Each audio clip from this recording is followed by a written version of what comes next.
Well, I guess he better hope the prison that they're going to send him to needs a chaplain.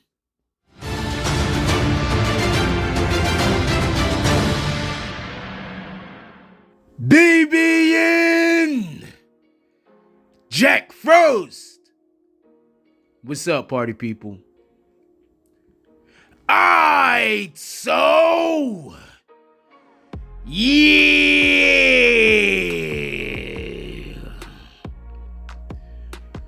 So apparently, Bishop Lamar Whitehead found guilty.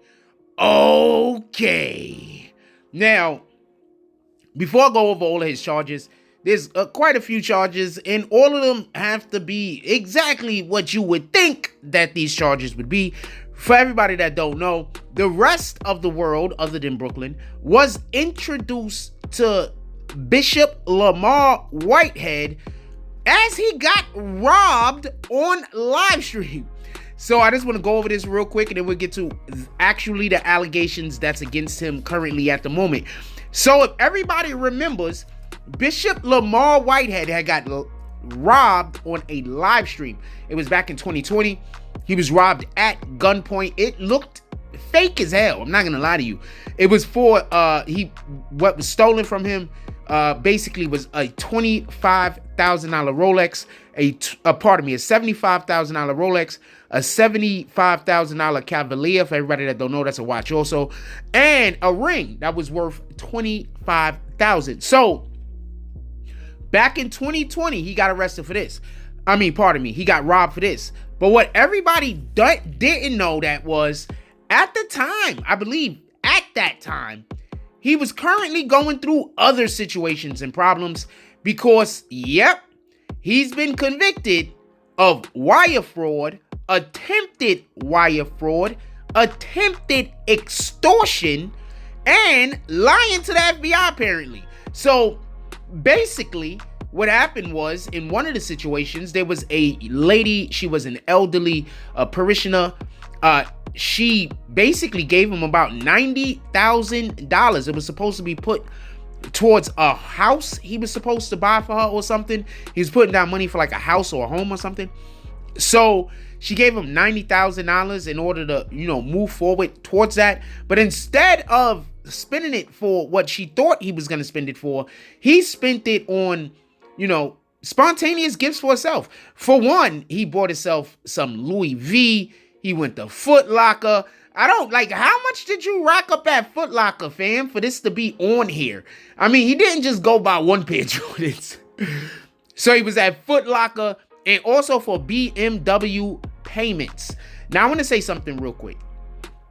And this is why it's really, really difficult sometimes when a big aspect of what you do has to deal with the confidence of the public. Because not particularly in this guy's situation, because obviously he had different things in mind, but often when we see similar motions of people being accused of fraud like this, what you will see is they told a person, they promised a person thing, and then something happened on the other side. And what ends up happening is the monies that they thought they was going to use for one thing, they might use it for another. But it's all in the furtherance of trying to go along with the grand scheme. Now, with that being said, I'm assuming that the grand scheme wasn't to make him look fly when it came to Pauline Anderson. So I'm assuming it's wire fraud also, because she wired him the money, and the reason why he was wired the money isn't what he spent it on. So that's what I'm assuming, why they're saying it's wire fraud. Also attempted wire fraud and attempted extortion. Now, I'm not 100% sure what the attempted wire fraud is on, but it might be what I'm about to mention right now, which is also the attempted extortion. And basically, this Bishop Lamar Whitehead, he pulls up to an individual, Brandon Belmonte. Brandon Belmonte owns an auto body shop, and basically he's trying to get $500,000 out of this guy.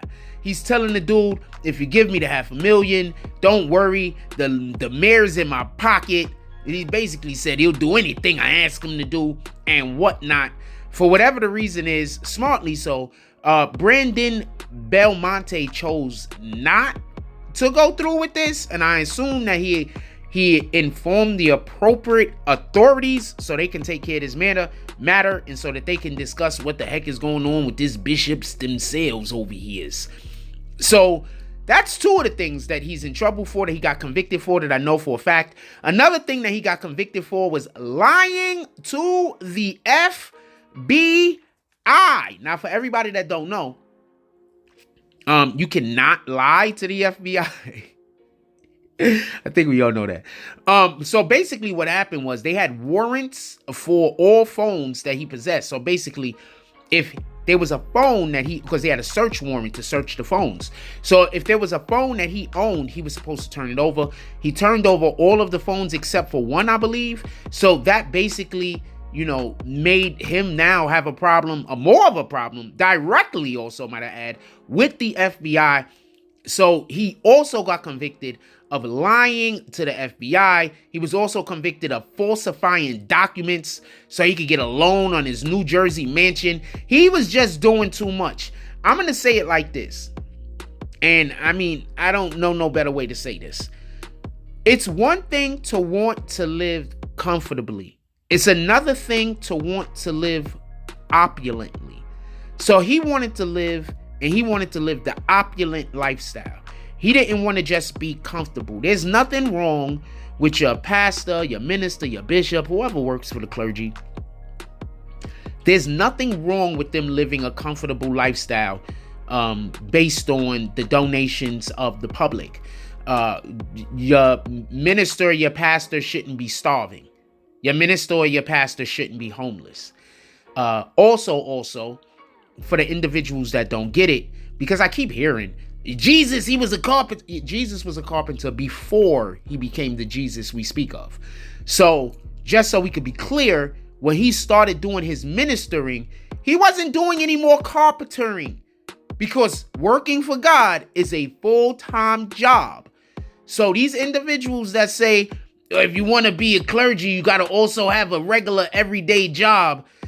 I'm just going to say, and this is just me saying this as a matter of fact, do you know how many people work hard and then come home and fall straight asleep because their job is that much work that they have to do? So pay attention to these individuals that's saying that they work and then they go home and then they preach, because 9 times out of 10, the work that they do is a business owner. I'm pretty sure they're not doing moving and storage and then going home at the end of the night and then, ministering. I'm pretty sure they're not working for 16 hours and then going and ministering. I just don't think that that's a thing. And people like this particular individual messes it up for the individuals that do want to do it the right way. Because in reality, how can you say that you work for God, but you also have an actual boss? Then you don't work for God. Because if you work for God, God is going to make it so that you can do his work.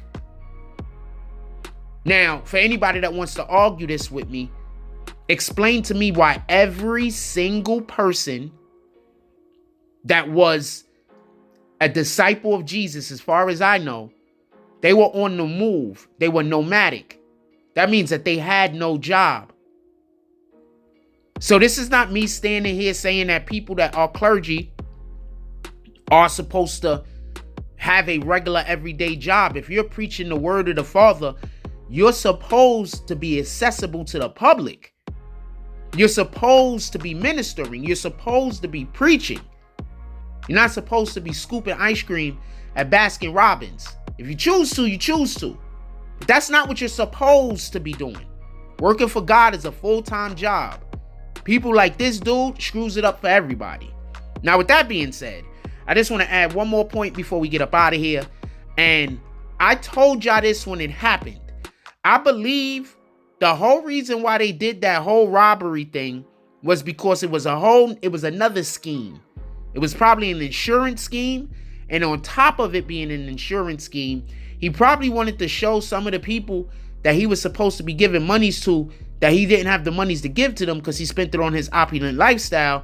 Yo, look, I couldn't give you them because this thing happened. So now we in distress. I don't know how much time this dude is going to get, but I'm pretty sure he's going to live pretty decently in jail. He is a gift of gab. He's going to go in there. He's going to say a whole bunch of things. He's going to make stuff move. He's going to be just fine. But with all of that being said, should he? Like, comment, subscribes, join the notification gang. Hashtag Bronx Bombers. Let's get it. I love y'all. Take care of each other. Hug the kids for me. I haven't forgotten about you. And that's all I get on this one. I'm out.